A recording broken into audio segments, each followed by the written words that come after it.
आणि लोक भावनिक होते, लोक काम करायचे, पण बाबासाहेब त्यामधून उद्देश सफल करत होते.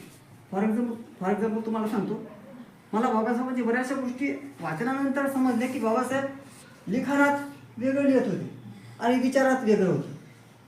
कॉन्ट्रावर्सी विचार त्यांच्यामध्ये दिसतात. तुम्हाला माहीत असेल की बाबासाहेबांनी जो 14 तारखेचा सत्याग्रह केला, त्यावेळी बाबासाहेबांनी लोकांना काय सांगितलं का बाबासाहेबांना माहीत नव्हतं का तळ्याला हात लावल्याबरोबर लोक मारणार, माहीत होतं. का राम मंदिराचा प्रवेशाचं आंदोलन केलं, त्यांना माहीत होतं हे लोक जाऊ देणार नाही आणि ते लोक आपल्याला मारणार. बरं, काय त्या लोकांनी आपल्याला पाणी पिऊ दिलं असतं, आपल्याला मंदिर प्रवेश करू दिला असता, आपल्यासोबत त्यांनी समानतेने वागले असते, काय बाबासाहेबांनी बौद्ध धर्म स्वीकारला असता किंवा नसता? आपण विचार करू.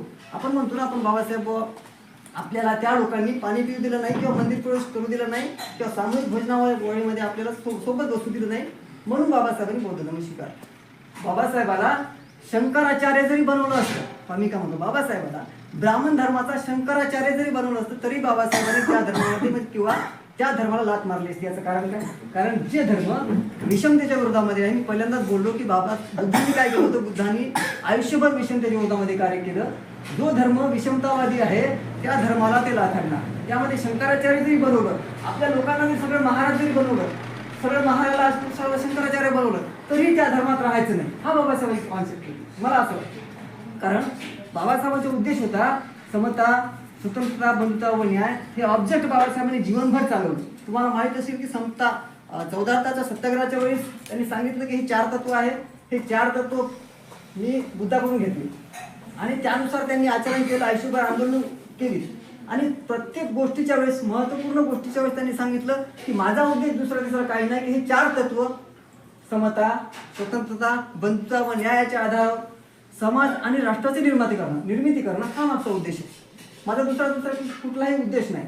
आणि बाबासाहेबांनी जेव्हा संविधानावर मॅडम बोलल्या तर खूप चांगलं आहे, कारण की आता वर्तमान परिस्थितीमध्ये मला असं वाटते सर, संविधान आहे तर धर्म आहे, संविधान नसलं तर धर्मच नाही. संविधान आहे म्हणून रिपब्लिक आहे, संविधान आहे म्हणून डेमोक्रेटिक आहे, संविधान आहे म्हणून स्वतंत्र आहे. म्हणजे संविधान आहे म्हणून सर्व गोष्टी आहे. तर मला असं वाटतं की संविधान फार महत्त्वपूर्ण गोष्टी आहे, त्यावर जागरण झालं पाहिजे. आणि अभियानच्या वतीनं हे स्पेशल एक जागरणचा सब्जेक्ट लावून आपण किमान 6 महिन्याला 2 महिन्याला या पद्धतीचं विचारमंथन करण्यासाठी, चर्चा विनिमय करण्यासाठी जसं आपण गुगल मीटिंग घेतो त्याचप्रमाणे चर्चासत्र आयोजन केलं पाहिजे. आपलं अभियानच्या माध्यमातून एक चर्चासत्र जिल्ह्यात लागलं पाहिजे. आपण वेगवेगळ्या वक्त्यांना बोलून त्यांना इन्व्हाइट केलं पाहिजे. आपल्याजवळ पैसा आहे, खर्च करतो, त्याचं आउटपुट झालं पाहिजे. लोकांना आपल्याला समजलं पाहिजे अभियान काय काम करते. लोकांना असं वाटतं की अभियान हे केवळ बौद्ध लोकांचं आहे, ते महार लोक चालवतात. आज बी लोकांना वाटते असं, तुम्ही जाऊन पहा, ते नाही हे महाराष्ट्र संघटना आहे, कोणती बौद्ध लोक करतात. पण मला असं वाटतं की डॉक्टर बाबासाहेब आंबेडकर नाव असल्यामुळे ते बहुजनाचं असलं पाहिजे. कारण बाबासाहेबांची विचाराची बोलवता कामा नाही. सांगण्याचं तात्पर्य की कुठलीही कृती करत असताना समाज तुम्हाला तेव्हा स्वीकारतो जेव्हा तुम्ही समाजाचं, म्हणजे काही समाजामध्ये जी काही विचारधारा आहे त्याच्यानुसार जर तुम्ही आचरण केलं तर तुम्हाला तो समाज स्वीकारतो. जर त्याच्या विरुद्ध आचरण असलं, विचार असले, तुम्हाला तो स्वीकारत नाही. मग आपलं काय होते की आपली विचारधारा जर बहुजनवादी आहे, तर आपली कॉन्सेप्ट बहुजनवादी आहे, तर आपल्यामध्ये ते बहुजनवाद रुजला पाहिजे. नाही तर काय होते की जी जातीय संकल्पना आहे, जातीय चेतना आहे, ही नेहमी ब्राह्मणवादाचे भक्षक बनते.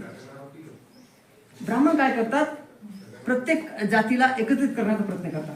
त्याला माहित आहे की एक जात एकत्रित झाली, इतर जाती तिचा विरोध करतात. जेवढी कट्टरता येईल तेवढं ब्राह्मणाला सोपं जाईल. म्हणून आपण जातीचं संघटन म्हणून समाजाचं संघटन नेहमी केलं पाहिजे. कारण बाबासाहेब हे सामाजिक महापुरुष आहे आणि त्यांनी नेहमीच या बहुजन समाजाला एकत्रित करण्याची विचारधारा, कॉन्सेप्ट त्यांच्याकडे होती. म्हणून बाबासाहेबांनी जेव्हा संविधान दिलं, त्या संविधानामध्ये बाबासाहेबांना ज्या ज्या समूहांनी विरोध केला, ज्या ज्या समूहांनी त्यांना नाथाडलं, ज्या ज्या समूहांनी त्यांना हाकललं, त्या समूहाला त्यांनी पहिल्यांदा रिझर्वेशन दिलं. प्रश्न आहे आता, बाबासाहेबांनी तर मग त्यांचा बदला करायला पाहिजे होता, कारण बरंचसं काम त्यांच्या अंडरमध्ये होतं का. परंतु ज्या समूहांनी त्यांना मारलं, लाथाडलं, त्या समूहाला त्यांनी सर्वप्रथम अधिकार दिले. सरांनी जे ओबीसी, मॅडमने जे ओबीसीचा मुद्दा सांगितला, त्यांना 340 आर्टिकलमध्ये पहिलं बसवलं आहे की नाही. का बरं? कारण जे लोक ऍक्टिव्हिटी किंवा कृती करत आहे आपल्या विरोधामध्ये, ते त्याचा विचार आहे. आणि असं म्हणतात की विचारानेच विचार बदलवता येते. एक रशियन थिंकर आहे ऑगस्ट कांत, तो असं म्हणतो, अगर आप कोई चीज बदलना चाहते हो तो इसका विकल्प दो, पुरानी चीज बदली जा सकती है. आता हे लोक वाईट वागतात का बरं? कारण त्याच्याजवळ ते विचार आहे आणि त्या विचाराला आपल्या विचारानेच काउंटर करू शकतो. ते विचार आपल्याला विकसित करावा लागेल. ते विचार आपल्याजवळ कसे येईल, या माध्यमातून कसे येईल, कसं आपण विचार मंथन केलं पाहिजे, यासाठी गजबे सरांनी सांगितलं.